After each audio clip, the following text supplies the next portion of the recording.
मंगलाचरण करेंगे। ओम नमः सिद्धेभ्य जय श्री ओम नमः सिद्धेभ्य जय श्री ओम नमः सिद्धेभ्य। ओम नमः समय साराय स्वानुभूत्या चकासिते चित्स्वभावाय भावाय सर्वभावांतरच्छिदे।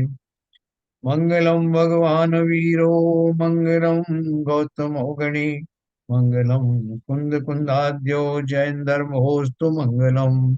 सर्वमंगल मांगल्यम सर्वकल्याणकारकम प्रधानम सर्वधर्माणां जयनं जयतु शासनम।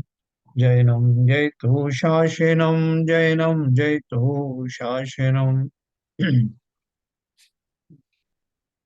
तो देखिए आज हमारा आ, इस साल का अंतिम दिन है और निर्बाध हमारा जो है जिनेंद्र देव की वाणी का समागम मिल रहा है। ये बहुत अच्छी बात है, उत्तम बात है। तो ये हमारा वास्तव में न्यू ईयर सेलिब्रेशन यही है कि जो हमारा अनुपम ग्रंथ हमने प्रारंभ किया है वर्ष के अंत में, वो निरंतर ऐसे आगे बढ़ता रहे और हमें नए वर्ष में इसमें और ज्यादा आनंद का अनुभव हो और ज्यादा ज्ञान की प्राप्ति हो।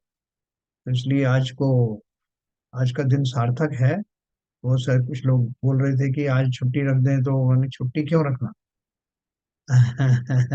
हम तो वैसे ही छुट्टे घूमते रहते हैं अपन।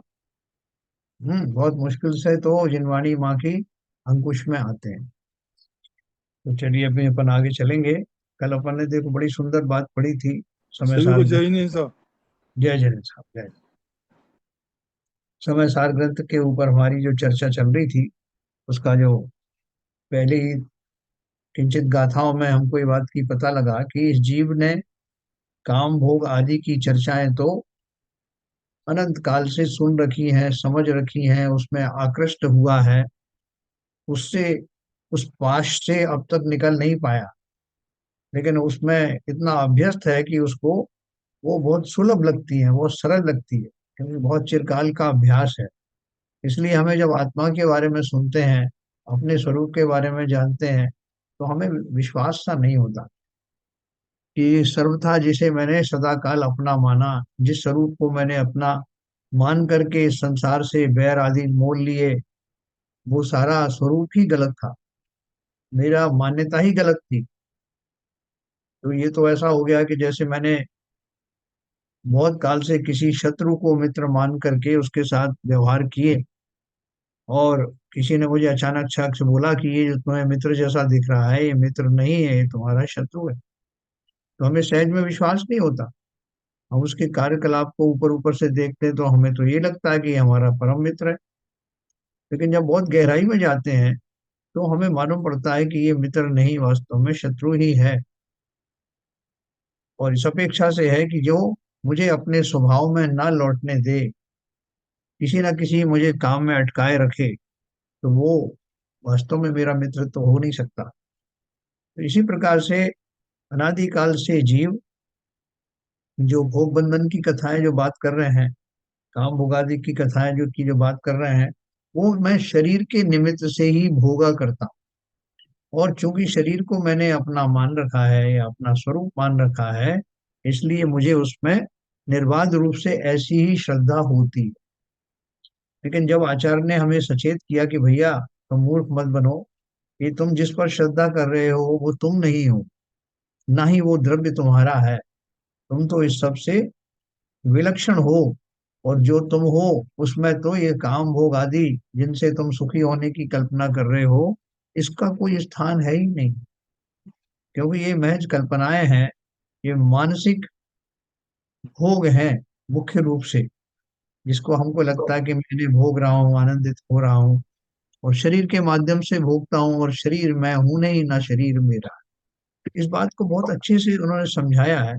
इसमें एक शब्द आएगा प्रज्ञा छैनी। प्रज्ञा छैनी माने जैसे हम किसी चट्टान को तराशते हैं, तराश कर मूर्तिकार मूर्ति बनाता है, तो उसमें जो छेनी का जो प्रयोग होता है बड़ा विवेक पूर्वक होता है कि उसको कैसे प्रयोग करें कि उसमें कान नाक आदि सब उभर कर आ जाएं और सही प्रतिमा बने। उसी प्रकार से वो प्रज्ञा माने बुद्धि, हमारी तीक्ष्ण बुद्धि की रूपी छेनी के द्वारा हमें अपने आसपास जो आवरण लग गया है, जैसे मूर्तिकार वो पत्थर के जो अनावश्यक भाग है उसको निकाल देता है, हमें भी उस अनावश्यक भाग को जो हमारे आत्मद्रव्य के साथ लग गया है उसको अपनी प्रज्ञा छैनी से अलग कर देना। ये एक बहुत टीडियस प्रोसेस है, इसलिए क्योंकि मेरा इससे अभ्यास नहीं है। लेकिन आचार्य कह रहे हैं कि चिंता मत करो, हम तुम्हें बहुत सुगम रास्ता बताएंगे कि अपने आप ही वो तुम्हारी प्रज्ञा छैनी चल पड़ेगी और जो तुम्हारी मान्यताएं हैं वो मान्यताएं सम्यक हो जाएंगी। तो सम्यक होने के लिए हमें एक तो विश्वास करना पड़ेगा सर्वज्ञ पर, सर्वज्ञ की वाणी पर, आचार्य की वाणी पर। उन्होंने जो कुछ बताया है, आत्मा का जैसा स्वरूप बताया है, सबसे पहले तो इस पर श्रद्धान करना कि मैं वास्तव में वही हूँ, मेरा स्वरूप यही है। अनादि काल से मैं जिस शरीर को अपना स्वरूप मानता आया वो महज एक छलावा था। तो देखिए अपन आज देखते हैं कि उन्होंने अगली गाथा में क्या कहा है, और बहुत सुंदर है। एक गाथा से दूसरी गाथा, दूसरी से तीसरी गाथा निकले।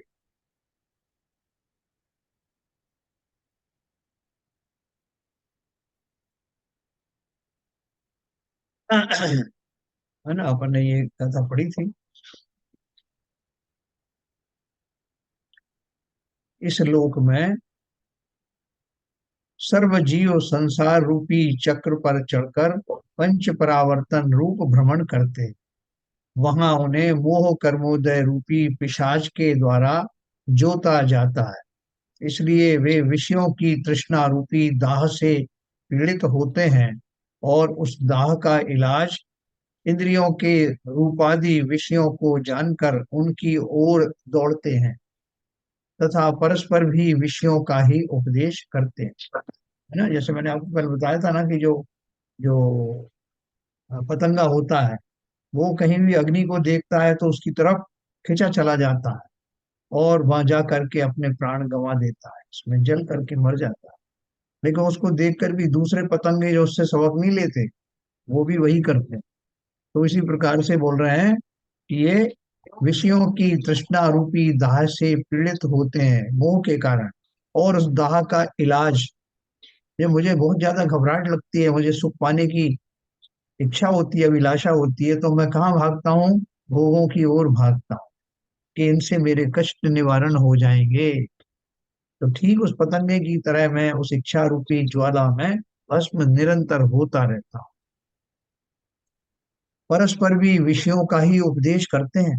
देखो दो मित्र मिलते हैं तो क्या बात करते हैं, हम और आप सब जब मिलते हैं तो 90% हमारा टाइम किसमें जाता है, दूसरों के बारे में बात करना, दूसरों की कमियां निकालने में बात करना, या भोग आदि की, विषयों की, धन कमाने की, इस तरह की बातें हम लोग करते हैं। तो आप बोलोगे नहीं नहीं साहब हम सुधर गए हैं, हम जो है वो आध्यात्मिक बात कर, कितनी देर करते हो आध्यात्मिक बात? 2-4 मिनट बात करने के बाद हम बोलते हैं अच्छा साहब अब काम की बात करते हैं। अब मैं आपसे कुछ काम की बात करूं? तो बाकी ये सब तो बेकाम की बातें थी, फिजूल की बातें थी जो हमने आत्मा के बारे में जाना। तो ये जब तक हमारा ये पलट नहीं जाएगा कि जितनी देर हम जो है आत्मा की चर्चा करते हैं, है ना, उतनी देर हम स्व समय में हैं, और उस स्व समय को बढ़ाना है और पर समय को कम करना है। जब जो सरवार सिद्धि के अहमेंद्र 33 सागर तक निरंतर रोज आत्मद्रव्य की नई नई चर्चा करते हैं, और वो कहीं ना तो बोर होते हैं ना उन्हें ये कहने का भाव होता है कि भैया ये बहुत हो गया, आप कुछ काम काज कर लें, अपन कुछ भोग आदि की बात करें, समय ही नहीं है ना वैसा कुछ सूझता है। ये उनके अनंत पुण्य की पराकाष्ठा है जिसके कारण कि उनका समय इसमें ही जाता है। लेकिन हमें थोड़ा सा परेशान तो परिश्रम करना पड़ेगा। किसी की आवाज आ रही, थोड़ा बंद कर लीजिए अपना वीडियो और अपना ऑडियो। तो देखिए अपन इसी को बात करते हैं, और इसको बहुत वास्तव में पुरुषार्थ हमारा इस पर्याय का एक पुरुषार्थ ये है, इस समय का पुरुषार्थ ये है कि जो आचार्य हमें कह रहे हैं उस पर अटूट विश्वास रखना, निशंक विश्वास रखना कि वो जो कह रहे हैं वो बिल्कुल सही कह रहे हैं। वो भी समझा रहे हैं कि भैया तुमने अपनी मूर्खता के कारण क्या किया, किसको अपना कार्य माना, किसको नहीं माना। तो उन्होंने बोला, मोह रूपी पिशाच के द्वारा विषयों की तृष्णा रूपी दाह से पीड़ित होते हैं, और उस दाह का इलाज इंद्रियों के रूपादि विषयों को जानकर उनकी ओर दौड़ते हैं, तब परस्पर भी विषयों का ही उपदेश करते हैं। हमने ऐसा कब देखा जब बहुत घोर इच्छाओं इनकी बात हो रही हो भोग आदि की, और हम वहां से खिसक लिए हों, कह रहे ये तो बेकार की बातें हैं, मेरा संसार बढ़ाने वाली बात है, मुझे इसमें नहीं बैठना ना। नहीं, या तो लोक लाज से या व्यवहार से या कुछ कुछ उससे अचीव हो जाए, इसलिए हम बैठे रहते हैं। और जितनी देर हम उन चर्चाओं में लगे रहते हैं, कोई भी सांसारिक चर्चा हमें कर्मों से मुक्त नहीं बल्कि कर्मों में वृद्धि ही करती है। तो हमें अपने कोष को भरना नहीं है, ठसाठस भरा हुआ इस कर्माण शरीर में और ज्यादा एडिंग नहीं करना। इस प्रकार काम तथा भोग की कथा तो अनंत बार सुनी, परिचय में प्राप्त की और उसी का अनुभव किया, इसलिए वह सुलभ है। किंतु सर्व पर द्रव्यों से भिन्न एक चैतन्य चमत्कार स्वरूप अपने आत्मा की कथा का ज्ञान अपने को अपने से कभी नहीं हुआ, और जिन्हें वह ज्ञान हुआ है उनकी कभी सेवा नहीं की, इसलिए उसकी कथा ना तो कभी सुनी, ना परिचय किया और ना अनुभव किया, इसलिए उसकी प्राप्ति सुलभ नहीं दुर्लभ है। हैं? जैसे कोई चीज बहुत रेयरली मिलती है। अभी आप ज्ञानार्णव किताब ढूंढने जाओ, समय सार तो आजकल फिर भी पॉपुलर हो गई, ज्ञानार्णव ग्रंथ ढूंढने जाओ तो आप बोलोगे साहब यहाँ तो नहीं, हमने तो पहली बार नाम सुना। तो कहाँ मिलेगी साहब, तो कोई आपको बताएगा कि वो साहब कुछ आकाश से प्रकाशित हुई है, वो वहां चले जाओ तो आकाश कहाँ है। वन उसको बड़ा दुरूह काम मानते हैं। क्यों? क्योंकि वो इस तरह से आसानी से उपलब्ध नहीं। पहले समय सार का भी यही हाल था, कुछ दिन तक तो उसके दर्शन करना ही एक बड़ा सौभाग्य माना जाता था। तो अब वो क्या बोल रहे हैं कि ये जो आप गूगल खोलो, विषयों की सामग्री आपको ढूंढना होगा, साहब की अच्छी प्रॉपर्टी कहाँ मिलेगी, तुरंत आ जाएगा। या जो है मेरे फला फला पसंद के फूल आदि हैं वो कहाँ मिलेंगे, एसेंस के क्या क्या नाम है, या कानों के विषयों के बारे में कौन कौन सी जो तरंगें होती हैं, कौन कौन से राग होते हैं, सब मिल जाएगा। क्योंकि वो सब अनादि काल से जीवों के उपभोग में निरंतर आ रहा है, उसकी बहुत डिमांड है, इसलिए वो सहज ही उपलब्ध है और मैं उसका एक्सपर्ट हूँ। लेकिन ये बोल रहे हैं कि मैंने चूंकि यही नहीं समझा कि मैं कहीं गलत चल रहा हूँ, मेरा मार्ग गलत है, इस मार्ग से चलकर मुझे कभी सुख मिलेगा नहीं, ऐसा कभी सोचा ही नहीं। मैं क्या सोचता हूँ कि संसार में सुख तो बहुत है, लेकिन बीच बीच में जो उसमें व्यवधान आ जाता है, उस व्यवधान को हटाओ तो सुख तो है ही, भरपूर सुख पड़ा है। बोले साहब अभी आपको जो का शरीर जो है वो वृद्ध हो गया है, तो ये कितना बड़ा संकट। बोले काय का संकट है, सभी को वृद्धावस्था आती है, और मैं तो भला चंगा हूँ। सुननी साहब आपका एक पैर जो है खराब हो गया है, आपकी एक आंख खराब, तो उससे क्या हुआ, बाकी तो सब चल रहा है ना, आप भी बात करते हो। पूरा मैं मजे ले ले करके भोजन करता हूँ, जहाँ चाहे चला जाता हूँ। ये सब डेफिशिएंसी हो जाती है, कोई बात थोड़ी है, संसार में सुख की कमी थोड़ी है सब। तो मैं इतना ज्यादा भ्रमित हूँ कि शरीर में और अपने व्यवहारिक जीवन में होने वाले कष्ट मुझे कष्ट जैसे लगते ही नहीं। थोड़ा रोग हो गया तो ठीक हो जाएंगे, दवा ववा ले लेते हैं, लेकिन मैं ये मानने को तैयार नहीं कि संसार में सुख है ही नहीं। कहूँ न सुख संसार में सब जग देखो अच्छा, वो झूठ थोड़ी बोल रहे हैं, जिन्होंने छाना है सब जग को और फिर इस मार्ग पर आए हैं। हम उनसे ही प्रेरणा लें कि वो बुद्धिमान लोग थे, वो उन पागल नहीं थे, जो अपना इस घर गृहस्थी के जंजाल को छोड़ करके एकाकी विचरण करने में सफल हुए, समर्थ हुए। तो इसलिए देखो, पहले तो हमें ये बात माननी है कि मैं गलत ट्रैक पर जा रहा था, और उस ट्रैक पर मुझे कभी ना तो पूर्व में सुख मिला है और ना ही कहीं भी भविष्य में मिलने वाला है। अगर मैं इस बात का विश्वास करता हूँ, तो आचार्य कहते हैं कि तुम जिनवाणी सुनने के सुपात्र हो। हमारे यहाँ कहाँ हर किसी को कुपात्र को जिनवाणी सुनाने मत बैठ जाना। बहुत सारे लोग जो थोड़ा बहुत ज्ञान हो जाता है तो उनको लगता है कि मैं किसी और को सुना दूं, लेकिन उसके लिए सुपात्र को अवश्य ढूंढना।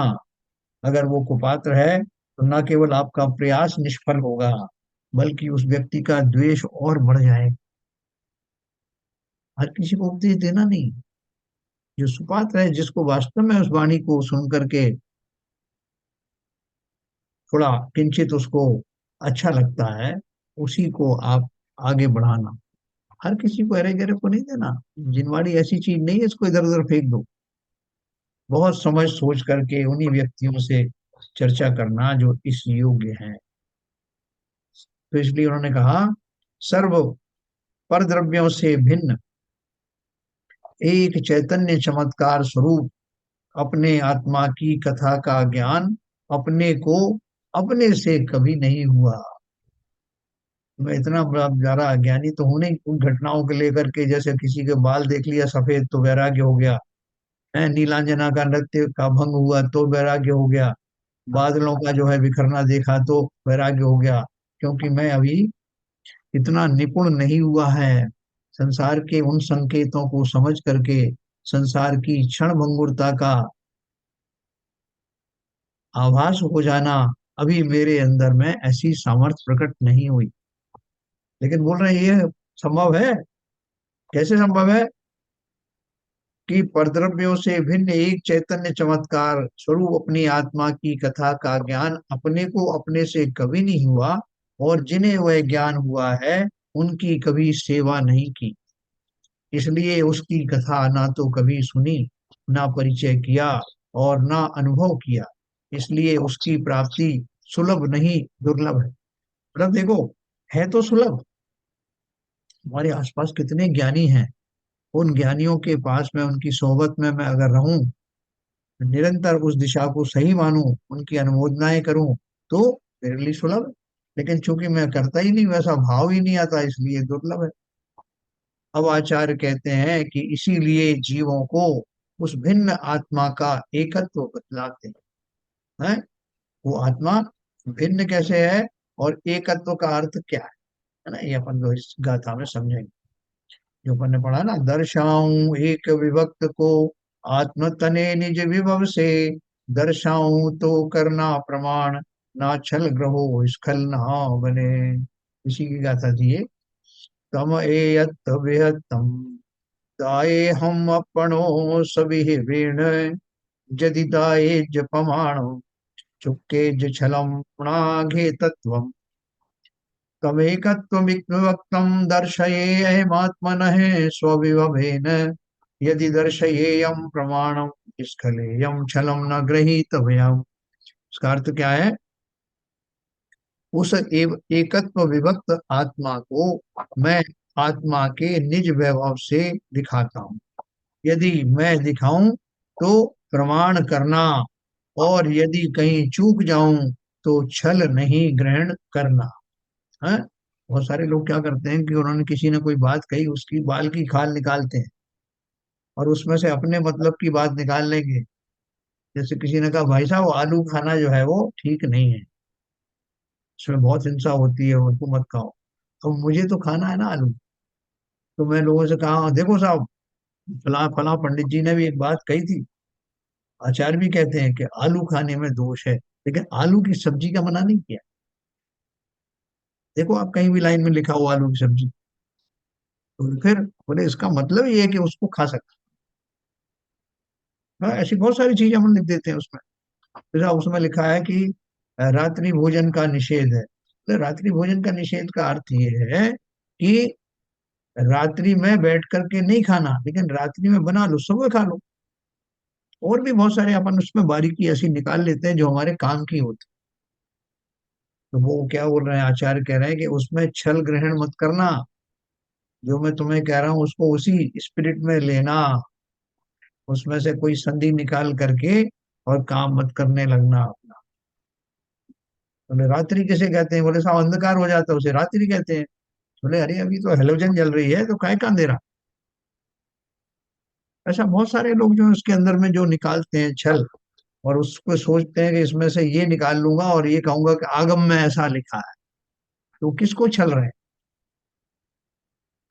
आचार्य कहते हैं कि जो कुछ मेरे आत्मा का निज वैभव है, उस सबसे मैं एकत्व विभक्त आत्मा को दिखाऊं। है? मैंने आपको एकत्व विभक्त उसका अर्थ समझाया था कि एकत्व तो क्या है, मैं सभी गुणों से संपन्न, सारे गुण मेरे एकीकृत होकर मुझ आत्म द्रव्य में समाये हुए हैं। और सभी द्रव्यों में ये जो क्वालिटी है, ये सभी द्रव्यों में होती है कि वो अपने अपने गुणों के समूह को समेटे हुए सदा काल बने रहते हैं। वो अलग अलग नहीं होते उसके गुण। इस अपेक्षा से मैं भी अपने गुणों का धारी एकत्व एकत्व कहलाने वाला आत्मद्रव्य हूँ। और विभक्त का अर्थ यह है कि मैं अलग अलग जगहों पर दिखाई देता हूँ। सात तत्वों नौ पदार्थों में मैं अलग अलग दिखाई देता हूँ। मेरा उपयोग अलग अलग जगह दिखाई देता है। मैं अनेक अनेक पर्यायों में जन्म लेता हूँ। तो उस हिसाब से मैं विभक्त कहा जाता हूँ। लेकिन गुणों की अपेक्षा से, स्व के गुणों की अपेक्षा से सदा काल में एकत्व वाला ही द्रव्य। इस एकत्व विभक्त आत्मा को दिखाऊंगा, ऐसा मैंने व्यवसाय किया है, यानी निर्णय किया है। मेरे आत्मा का वह निज वैभव इस लोक में प्रकट समस्त वस्तुओं का प्रकाशक है। और श्यात पद की मुद्रा वाला जो शब्द ब्रह्म अरहंत का परमागम है, उसकी उपासना से उसका जन्म हुआ। देखो, एक दो चीज इसमें आई हैं। एक तो शब्द ब्रह्म है ना, वो एक भारत जी की पूजन है ना, शब्द ब्रह्म परमात्मा। वो शब्द ब्रह्म का अर्थ क्या है? अपन ब्रह्मा का अर्थ क्या मानते हैं? जो सब में व्याप्त हो, जो सर्व चीजों को जानने वाला हो, तो उसको ब्रह्मा कहते हैं। सृष्टि का पूरा जानकार है। और यहाँ शब्द ब्रह्म का अर्थ क्या है? कि किसी शब्द को पढ़ करके अगर मुझे उसके पूरे अर्थ का भान हो जाए, समस्त वस्तुओं का, जीव और अजीव सबका, तो उस वो शब्द कैसे हैं? दमदार शब्द हैं। वो ब्रह्म का ही काम कर रहे हैं। उसको पढ़ते ही मुझे उसमें छिपे हुए अर्थ का भान हो जाता है। तो बोल रहे हैं, देखो दो चीजें बताई।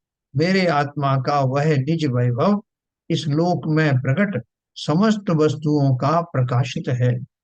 मेरे अंदर में जो ज्ञान रूपी गुण है, वो इस लोक की कोई भी ऐसी गेय नहीं है जिसको नहीं जान सकता। और शात पद की मुद्रा वाला जो शब्द ब्रह्म अरहंत का परमागम है, उसकी उपासना से उसका जन्म हुआ। कैसे? शात का अर्थ कथनचित है। जब मैं कोई बात कहना चाहता हूं, तो एक अपेक्षा से, जैसे मैं बोलता मैं एक अपेक्षा से साहब ऐसा है, दूसरी अपेक्षा से ऐसा है। मैं जिस अपेक्षा से आपसे कह रहा हूं वो ऐसा है, आप जिस अपेक्षा से कह रहे हैं वो ऐसा है। जो अपेक्षाएं हैं, उसी को कथनचित भी कह सकते हैं।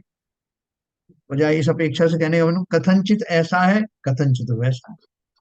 कथनचित ये पंखा चलता है, कथनचित नहीं चलता। बोले मतलब? बोले देखो, कथनचित मतलब एक अपेक्षा से तो ये चलता है, जैसे ये घूमता है।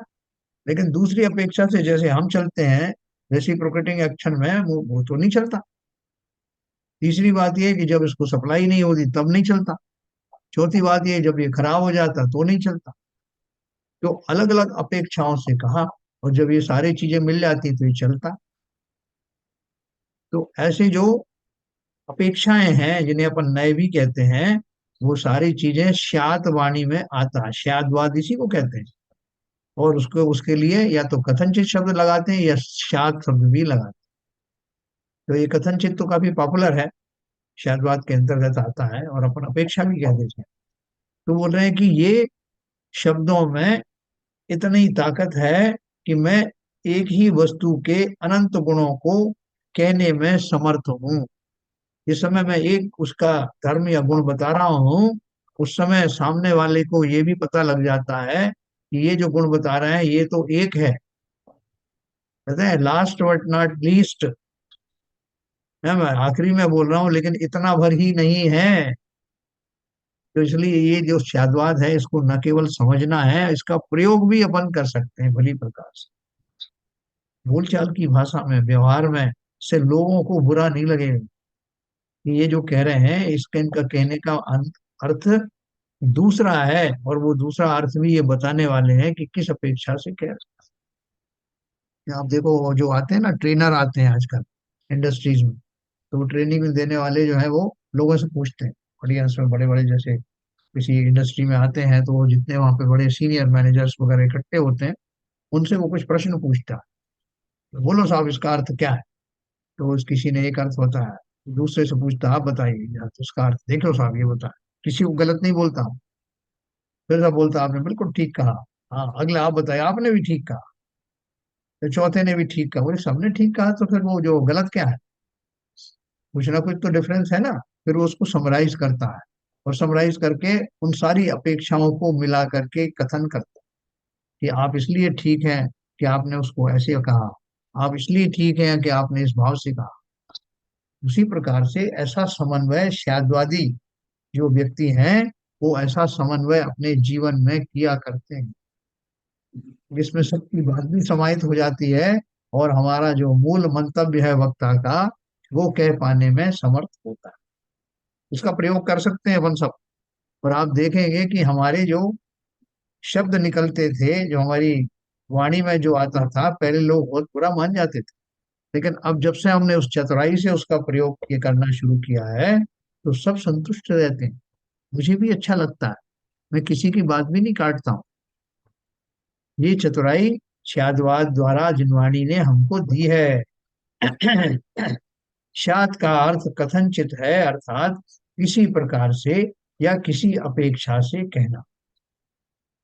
परमागम को शब्द ब्रह्म कहने का कारण यह है कि अरहंत के परमागम में सामान्य धर्मों के वचन गोचर समस्त धर्मों के नाम आते हैं, और वचन से अगोचर जो विशेष धर्म है उसका अनुमान कराया जाता। इस प्रकार वह सर्व वस्तुओं का प्रकाशक है, इसलिए उसे सर्वव्यापी कहा जाता है, और इसीलिए उसे शब्द ब्रह्म कहते हैं। क्या वो बाबूजी, क्या है वो अपने जो पूजन में आता है, शब्द ब्रह्म परमात्मा, और ये क्या है लाइन उसकी? हाँ, जतात्मा है ना?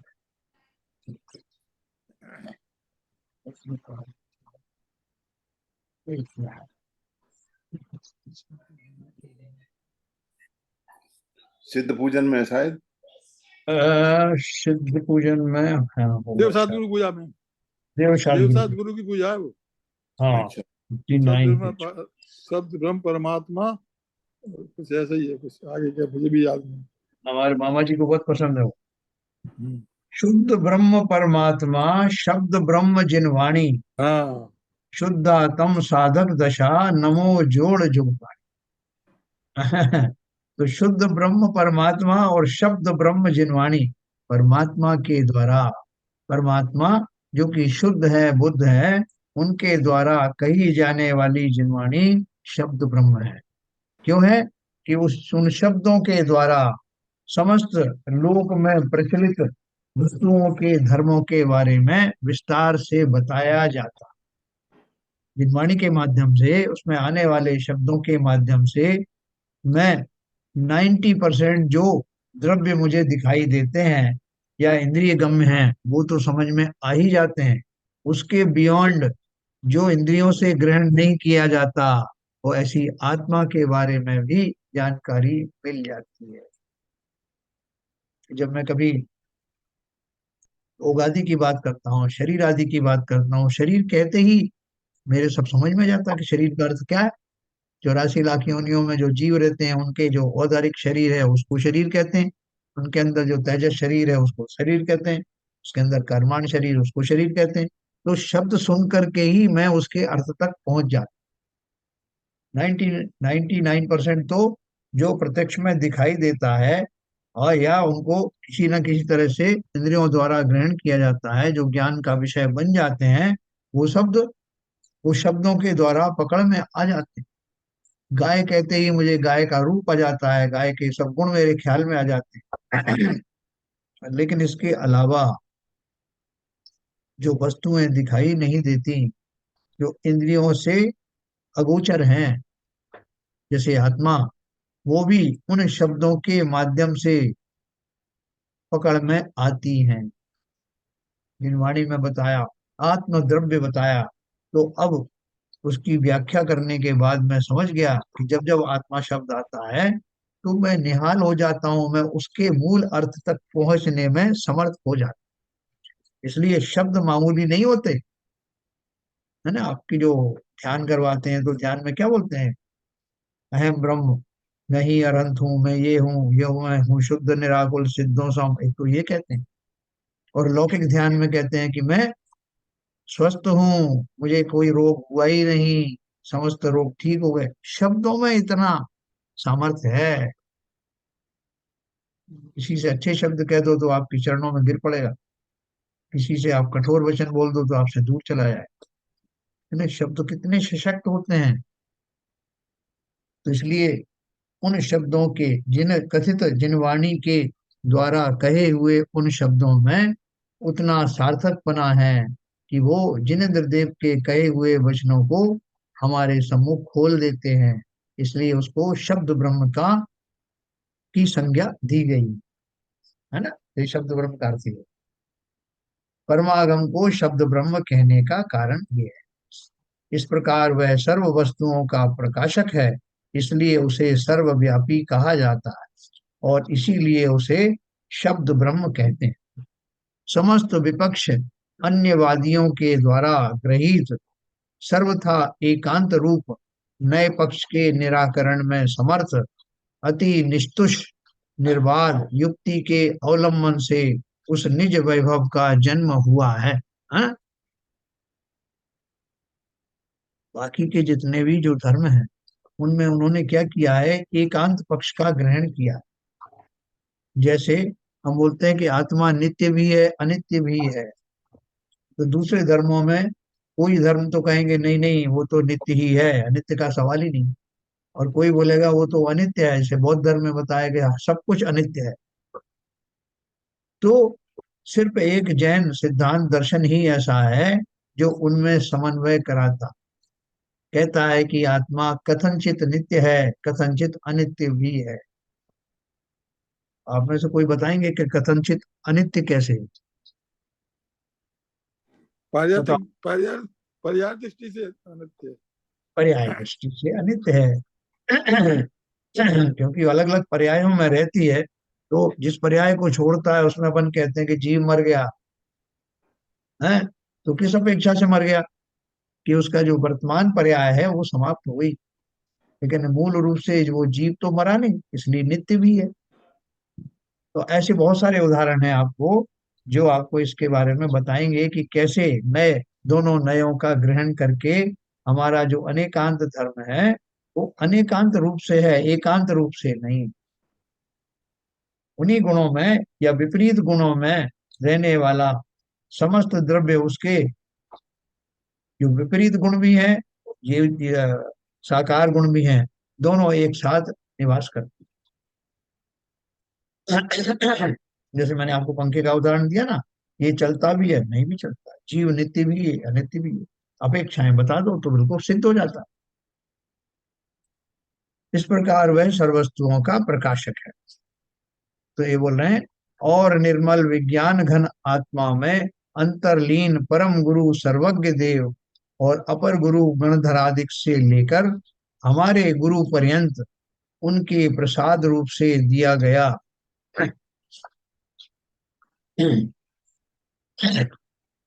जो शुद्धात्म तत्व का अनुग्रह पूर्वक उपदेश तथा पूर्वाचार्यों के अनुसार जो उपदेश है उससे निज वैभव का जन्म हुआ है ना। हमारे को अभी निज भव के बारे में कुछ जानकारी मिली कि मैं कैसा वैभवशाली हूँ। निरंतर झरता हुआ स्वाद में आता हुआ जो सुंदर आनंद है, उसकी मुद्रा से युक्त प्रचुर संवेदन स्वरूप स्वसंवेदन से निज वैभव का जन्म हुआ। यूं जिस जिस प्रकार से मेरे ज्ञान का वैभव है वो समस्त वैभव से दिखाता हूँ। देखो उन्होंने क्या बोला, अपन बूंदी का लड्डू खाते हैं ना, मोती चूर का लड्डू, वो पूजन में बहुत जगह आया है। उन्होंने युगल जी ने अपनी सिद्ध पूजन में लिखा कि मुझे जो आनंद आता है, मैं एक एक अगर दाना खाता हूं तो मुझे उसका अनुभूति बराबर होती नहीं। इसलिए मैं घनीभूति अनुभूति लेकर के उसका सेवन करता हूं तो मुझे आनंद आता है कि मोती चूर के लड्डू खाए, एक एक दाने को जोड़ के जब लड्डू बनता है। उसी प्रकार से वो बोल रहे हैं कि मेरे अंदर में इतना वैभव है, उस वैभव को जब मैं अनुभव करता हूँ और इकट्ठा अनुभव करता हूँ, मेरे अनुभव के वो लड्डू और ज्यादा जब घनीभूत होते चले जाते हैं, तब निरंतर मेरा आनंद बढ़ता चला जाता है। तो आत्मा तो ऐसा अनोखा लड्डू है कि उसका ज्यो ज्यो पान करोगे त्यों तो आप मुग्ध होते चले जाओगे। ज्यो ज्यो रसपान किया त्यों त्यों आपको और की आदत पड़ेगी। अभी तो संसारी वस्तुओं की आदत है, उसके विपरीत होने लगेगा और वो दिन दूर नहीं है जब आपको जैसे मुंह में पानी आता है ना, बाह्य वस्तुओं को, अपने पसंद की वस्तुओं को देखकर, उसी प्रकार से जब जब आत्मा में प्रवेश होगा, वो क्या करते हैं, उनके मुंह में पानी तो भरा रहता है मुनियों के, जो निरंतर उस दिशा में बढ़ते रहते हैं, सप्तम गुण स्थान में रहने वाले मुनि, भावलिंगी संत, उस आत्मा का ऐसा ही तो स्वाद लेते, कितना आनंद उन्हें आता है, वर्णन नहीं किया जा सकता। वो तो लेकिन स्वयं ही, स्वयं खुद मेलोडी खाओ और खुद जाते हो। तो देखो, उन्होंने आचार्य ने एक बात कही है कि मैं पूरा प्रयास करूंगा, पूरे अपने विश्वास के साथ मैं आपको अपनी आत्मा का अनुभव बताऊंगा, लेकिन बताने में, क्योंकि ज्ञान अभी छद्मस्त ज्ञान है, इसलिए उस ज्ञान में हो सकता है कि कुछ कहने में बीच में कुछ ऐसी चीज रह जाए जिसमें से आप कोई संधि निकाल लो, विटामिन दी लाइंस पढ़ करके उसका अनर्थ कर लो। तो आप जानना, ऐसा मत करना, ऐसा छल ग्रहण मत करना। हाँ, अगर कुछ कमी रह गई हो, जेन्युइन कमी हो, तो विद्वान लोग उसको ठीक कर लेना, ऐड कर लेना। उन्होंने लिखा है, यदि कहीं अक्षर, मात्रा, अलंकार, युक्ति आदि प्रकरणों में चूक जाऊं तो छल या दोष ग्रहण करने में सावधान मत होना। कि अच्छा है आचार्य जी भूल गए कहना, आलू आदि तो कह दिया उन्होंने, जिमीकंद का सेवन मत करना, आलू भी नहीं कहा, जिमीकंद कहा। और जिमी का अर्थ क्या होता है, कि जो जमीन में जो कंद पाए जाते हैं। अब बहुत सारी चीजें भाई साहब ऊपर भी पाई जाती हैं, उनके लिए तो मना थोड़ी क्या है, वो तो खाई जा सकती हैं। और वो कंद जो है वो पेड़ जो है वो तो ऊपर रहता है, भले ही वो नीचे हैं तो क्या है, ऊपर रहते हैं। उन्होंने कहा जमीन के अंदर रहने वालों के, वो वृक्षों के नहीं खाना, तो वृक्ष तो ऊपर रहता है। ऐसे में बहुत सारे छल निकाल सकता हूँ, बहुत सारे उसके अंदर में ऐसी जो संधि निकाल सकता हूँ जो मुझे संतुष्ट करने में कामयाब हो। मैं उसमें ऐसा संधि निकाल के प्रसन्न हो जाता हूँ कि देखो, उन्होंने, आचार्य ने ये थोड़ी कहा, हमसे ये थोड़ी कहा। तो बोल रहे हैं कि ऐसा अर्थ मत निकालना भैया, और उसके आप जिम्मेवार हो। ग्रहण, दोष ग्रहण करने में सावधान मत होना। शास्त्र समुद्र के बहुत से प्रकरण हैं, इसलिए यहाँ स्वसंवेदन रूप अर्थ प्रधान है, इसलिए अर्थ की परीक्षा करनी चाहिए, है ना। उसमें आता है कि सूरदास तब बेहसी जसोदा ले उर कंठ लगाए, है ना, एक कविता है तो उसमें सूरदास जी की लिखी हुई है, या किसी और कवि ने लिखी है। सूरदास तब बेहसी जसोदा, सूरदास जी की है।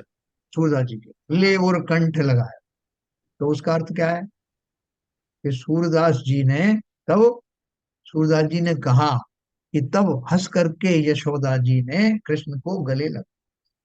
लेकिन अभी उसका दूसरा अर्थ करो, कि सूरदास तब बेहसी जसोदा, सूरदास जी ने तब हंस करके यशोदा जी को गले लगा। हाँ? तो ऐसी बहुत सारी चीजें हैं कि जो हम उसका अर्थ का अनर्थ कर सकते हैं।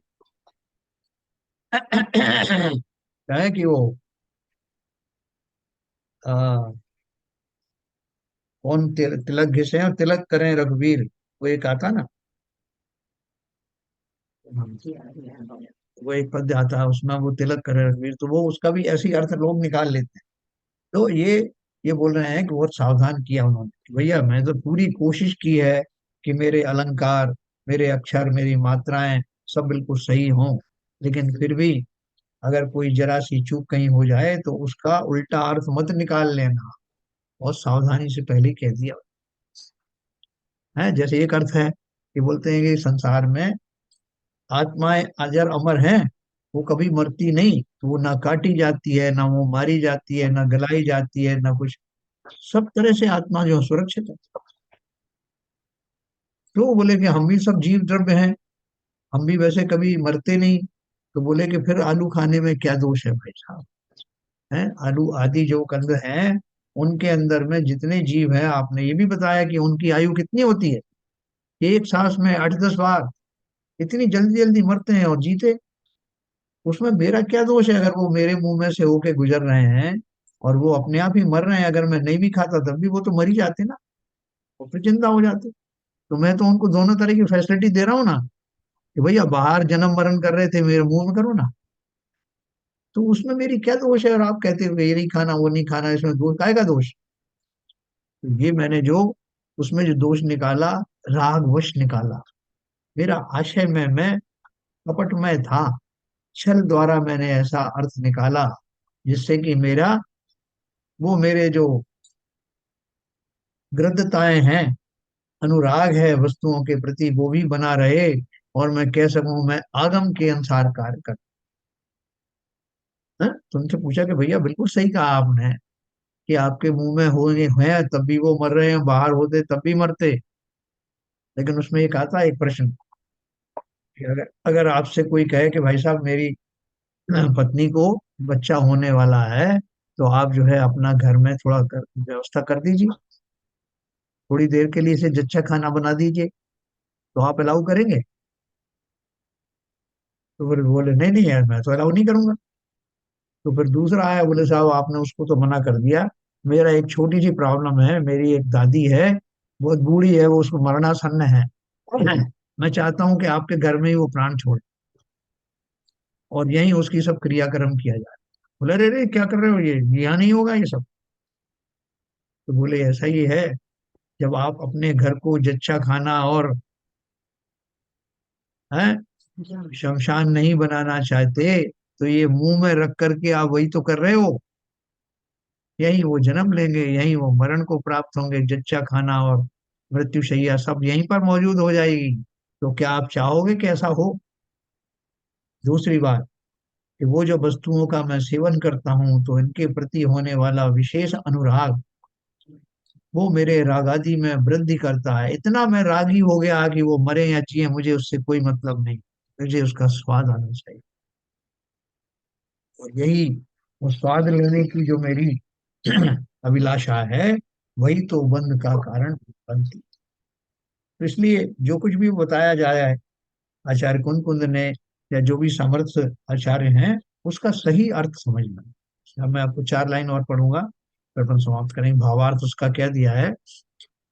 आचार्य आगम का सेवन, युक्ति का अवलंबन, पर और अपर गुरु का उपदेश, और स्वसंवेदन, यह यो 4 प्रकार से उत्पन्न हुए अपने ज्ञान के वैभव से एकत्व विभक्त शुद्ध आत्मा का स्वरूप दिखाते हैं। हे श्रोताओ, उसे अपने स्वसंवेदन प्रत्यक्ष से प्रमाण करो। यदि कहीं किसी प्रकरण में भूल जाऊं तो उतने दोष को ग्रहण मत करना।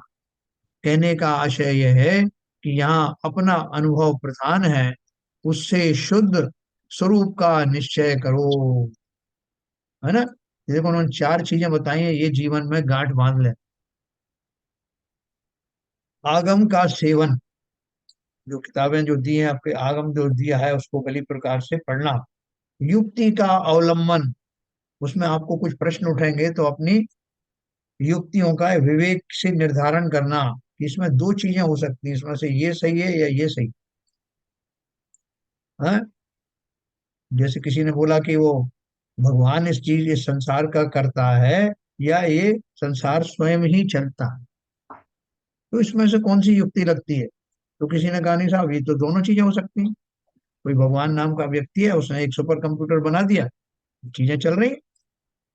आप कैसे बोलते हो कोई करता नहीं है? तो बोले नहीं भाई, उसमें बीच बीच में जो कमी आएगी वो नहीं, जब परफेक्ट बना दिया उन्होंने। तो बोले पर भगवान जो है उसको, उनको, भगवान को किसने बनाया? और वो इस तरह की युक्तियां, कंप्यूटर बनाने का भाव उसको क्यों आया? वो कंप्यूटर को कभी रिपेयर करना पड़े तो कैसे करेगा? और जो इन सब विषयों में लगेगा वो आकुल व्याकुल होगा कि ये अपनी युक्ति से सोचना, फिर युक्ति से समझ में आएगा कि कौन सी युक्ति प्रबल है। ऐसा अपन ने उसमें पढ़ा था, तो है मोक्ष मार्ग प्रकाशन। तो निर्मल जी ने बोला कि आप अपने सामने विवेक में सब युक्तियों को सामने रखना, उनमें से कौन सी ज्यादा सशक्त है उसका पालन करना। तो आगम का सेवन, युक्ति का अवलंबन, पर और अपर गुरु का उपदेश, और स्वसंवेदन, यो चार प्रकार से उत्पन्न हुए अपने ज्ञान के वैभव से एकत्व विभक्त शुद्ध आत्मा का स्वरूप दिखाते हैं। हे श्रोताओं, उसे अपने स्वसंवेदन प्रत्यक्ष से प्रमाण करो। जैसा मैंने ये खाना बनाया है, मुझे तो, मैंने टेस्ट किया, मुझे बहुत अच्छा लगता है। आप भी जरा चख के देखेंगे क्या? कि क्यों, आपने चख लिया ना? नहीं नहीं, मेरे चखने में और आपके चखने में फर्क।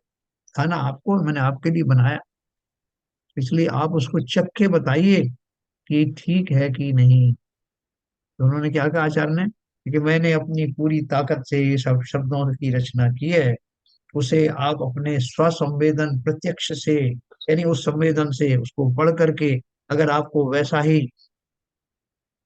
भाव आता है, वैसे ही परिणाम आते हैं, तो मेरा प्रयास सार्थक हुआ।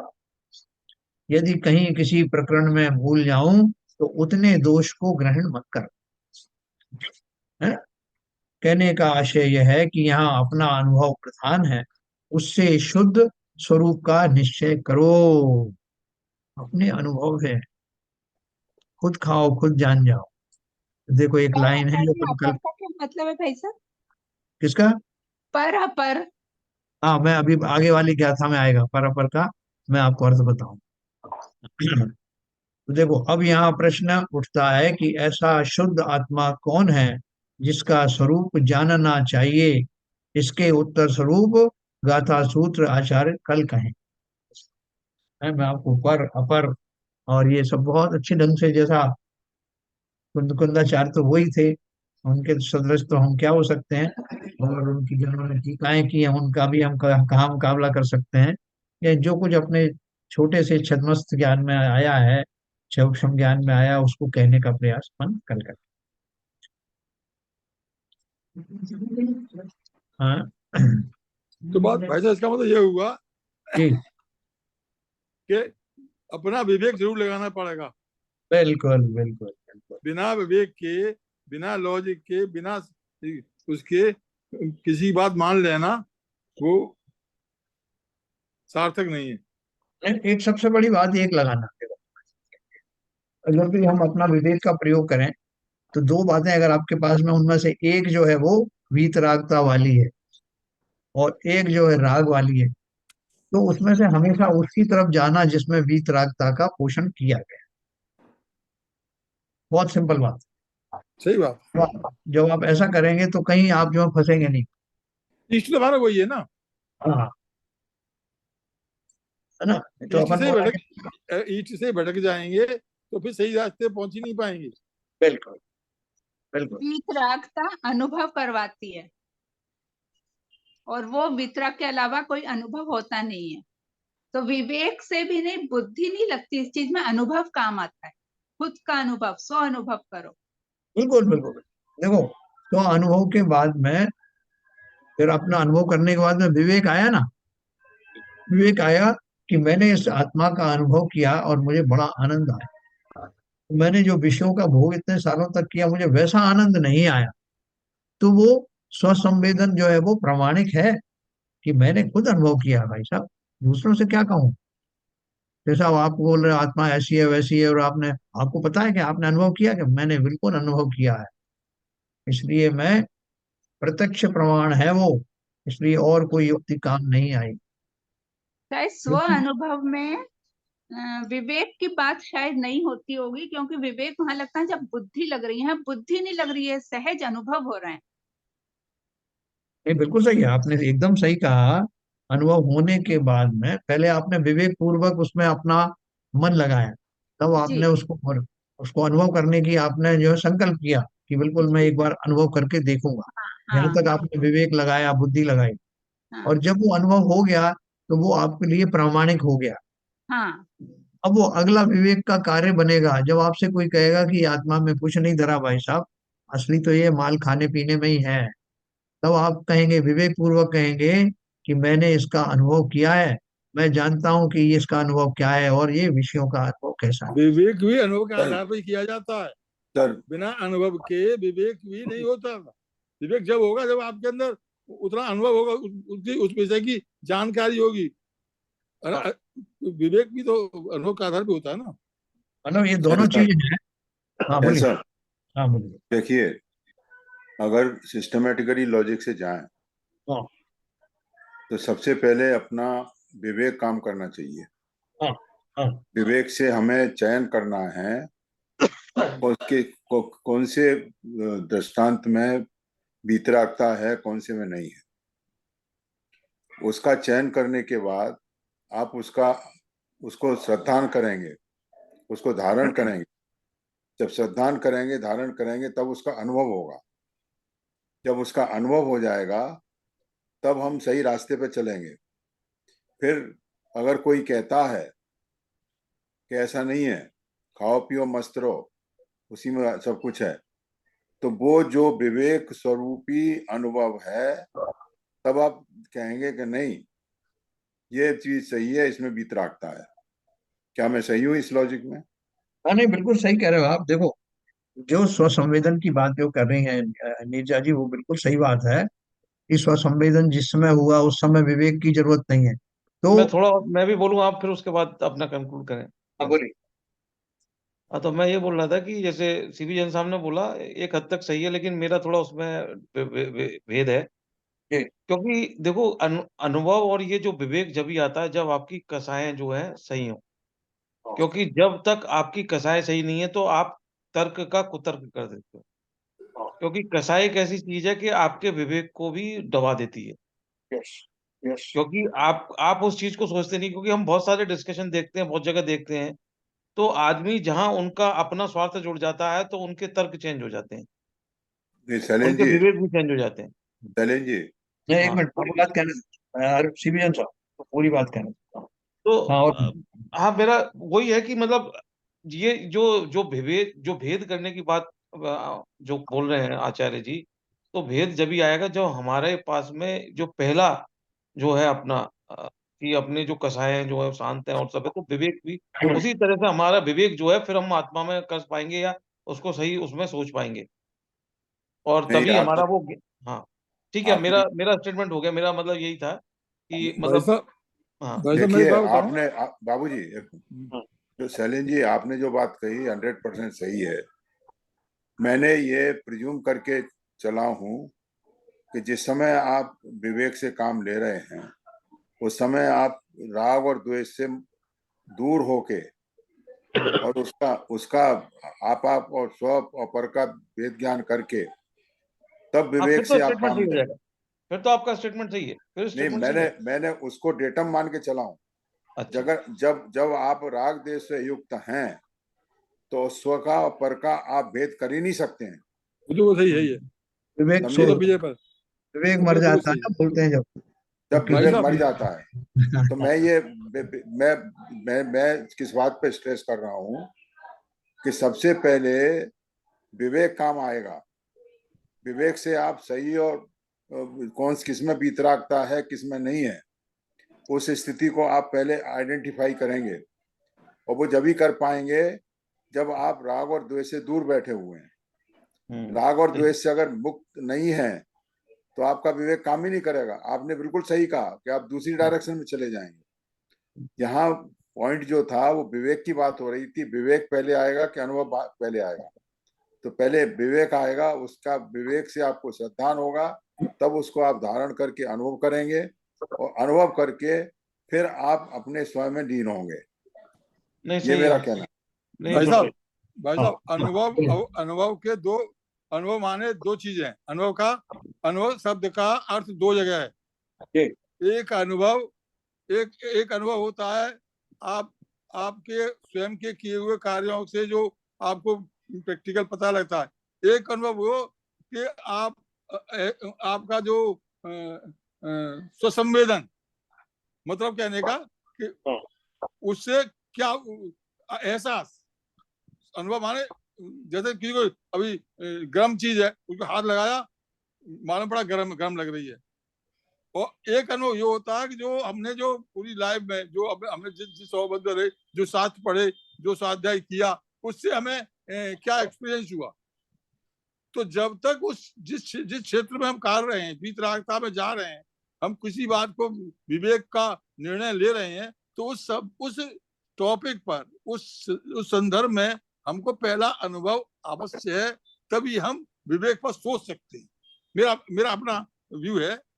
वो तो शरद जी कह रहे हैं, वो तो बात सही है कि बिना आध्यात्मिक दृष्टि से कसाय नहीं होंगी और सरल सरल हृदय से विचार करेंगे, तभी हम सही सोच पाएंगे। ये बात तो अपनी जगह पर अकाट्य सत्य है। देखो, ऐसा मैं है। थोड़ा सा बोलूं बीच में? देखिए देखिए देखिए बाबूजी हाँ, देखिए, जो एक्सपीरियंस वाली बात करी है ना, अनुभव की, जीवन का अनुभव है, हाँ, वो वो वो वो सेकंड स्टेज है। जो बार बार आप जिस चीज का अनुभव करेंगे लाइफ में, that is a life experience. Yes, मगर जो फर्स्ट टाइम जो अनुभव करेंगे विवेक से किसी चीज का, पहली बार उसका संज्ञान लेंगे, विवेक से निर्णय होता है, और निर्णय विवेक से होने के बाद होता में है। फिर सुसंवेदन। यस। बराबर है। हाँ, बोलिए नीरज। जी, जब शुद्ध आत्मा होती है तो वहां संवेदन नहीं होता, वहां अनुभव होता है। वहां पे जो संवेदन वर्ड हम यूज कर रहे हैं, ये शुद्ध आत्मा के साथ मेरे ख्याल से लागू बिल्कुल नहीं होता। वहां पे केवल अनुभव होता है, ना बुद्धि होती है ना विवेक होता है। वहां पे केवल सब चीज केवल अनुभव होता है, उसे केवल अनुभव कहते हैं। आचार्यों ने जो कुछ भी कहा है वो सब उन्होंने अपने स्व अनुभव से बताया है, इसीलिए यस, उन्होंने यस, कहा यस। देखिए, यहाँ स्वसंवेदन और अनुभव एक ही शब्द है। स्वसंवेदन का अर्थ ये है कि वो आत्मा उसको जो है वेदन करती है, यानी उसका अनुभव करती है। अनुभव और यहाँ स्वसंवेदन एक ही वस्तु है, वो अलग अलग नहीं है। क्योंकि वो जब उसको अनुभव करेगा, अपने गुणों का अनुभव होगा, उसी को संवेदन कहते हैं। स्वसंवेदन स्वयं का ही वेदन करना। एक एक वेदन, जैसे अभी बाबू जी ने कहा कि हाथ गर्म था, कोई चीज गर्म थी तो उस पर हाथ लगाया, तो वो भी मुझे वेदन हुआ, लेकिन वेदन पर पदार्थ का हुआ, पर दशा का हुआ। हाँ, हाँ, बिल्कुल। स्वसंवेदन वो अलग चीज है, और वो भी सब स्वसंवेदन जब आत्मा का अनुभव अनुभव होता है, तो वो उसी भी को है, पर का भी अनुभव है। बहुत सही कहा आपने वैसे। आप जो कह रही हैं ना, उसमें थोड़ा सा ये है कि जो अनुभव जो कहा, आत्मद्रव्य का अनुभव कहो या स्वसंवेदन कहो, एक ही बात। एनीवे, तो ये हमारी एक बात हो गई, है ना। विवेक का जो है, मैं इतना ही आपको बताऊंगा कि जगह जगह संसार में हमें इस विवेक से सोचने की जरूरत पड़ती है, और विवेक पूर्वक सोचते सोचते एक दिन हम सम्यक दृष्टि भी बन जाते हैं, हमारी श्रद्धा सुधर जाती है। बिल्कुल जैसे सही। मैंने एक उदाहरण दिया था आपको कि एक राजा का कोई शरीर में दाह उठती थी। उस दाह से परेशान था, राजवैद्य उसका इलाज नहीं कर पा रहे थे। और एक दिन वो अपने दरबार में बैठा था, छत के ऊपर दो कोई बड़े जीव जो है लड़े, और उनका जो खून निकला, तो उसके खून से उनके शरीर पर गिरते ही उसको बड़ी शांति मिली। तो उसने अपने बेटे को हुक्म दिया कि मैं ये चाहूंगा कि जो ऊपर जो लड़ रहे हैं जीव, उनसे वो मार करके एक बड़ा सा कुंड में उनका रक्त इकट्ठा किया जाए, और उसमें मैं स्नान करूंगा, जिससे मेरी ये दाह जो है वो शांत होगी। तो बेटे के सामने क्या प्रश्न आया, कहाँ उसको विवेक लगाना था कि मैं, ये मेरे पिता हैं, राजा भी हैं, और इनका अच्छा सोचना मेरा कार्य है। भले ही कोई जीव मरे या जिए, लेकिन मेरे पिता को तो फायदा होगा ना। लेकिन दूसरा उसने सोचा कि ये सभी जीव संसार में अपने अपने कर्मों से दुख पाते हैं, और इस कीमत पर कि इतने जीवों को मैं मारूं और उससे मैं इनके शरीर की दाह दूर हो, ये कतई ठीक नहीं। ये विवेक का विषय था। हाँ, और उसने बिल्कुल अपने सही। आप पे चिंतन करके निर्णय लिया कि चाहे कुछ भी हो जाए, भले ही मुझे राजदंड भोगना पड़े, मैं ऐसा कुत्सित काम नहीं करूंगा। विवेक पूर्वक विचार करके उस निर्णय पर पहुंचा। तो ऐसा ये विवेक की आवश्यकता हमें जगह जगह पड़ेगी, और उस विवेक से ही हम ये जानेंगे कि वास्तव में मैं ये शरीर नहीं हूँ। अब तक जो मान्यता थी मेरी सब मिथ्या थी। अगर मैं शरीर होता तो कैसा होता, ऐसा मैं लॉजिक के द्वारा सोचता, वो विवेक है। तो सबसे पहले रोल विवेक का ही रहा सर। ठीक है सर, तो इसके बारे में अपन कल और पढ़ेंगे। बहुत सुंदर प्रकरण है जो जिसमें इतना डिस्कशन हुआ। ये इतनी आसानी से नहीं होता कि आप लोग उन विषय को तह तक पहुंच गए, है ना। तो कल अपन उस आत्मा के स्वसंवेदन में और आगे बढ़ेंगे। चलिए, बहुत सब आपको बधाई हो नवीन वर्ष में। हम सब जो है अपने समय सार जैसे ग्रंथ के साथ में निरंतर बने हुए हैं। हमारा आगामी वर्ष आत्ममय हो, समय सारमय हो, इसी भावना के साथ आज की बात को विराम देंगे। सर इसमें एक निवेदन ये भी है कि इस नव वर्ष में आपका विवेचन और ज्यादा सार्थक बने, इसकी हम काम। चलिए, निर्जनवाणी स्थिति करे संजय प्रकाश। सिरिजिणे वाणी जग कल्याणी, जग जन मध्य तमें मोहे हरि। जन मन हारी गण हरे हारी, जम्मा जरा भव रोगे हरि। तेतैराणं दिव्य जुणिंजो पढ़ै सुड़ै मय्ये धारै। नाणं सोखे मणन्तं धरिये, सासद मोखे पदं पावै। सासद मोखे पदं पावै। जिनवाणी माता की जय। जय।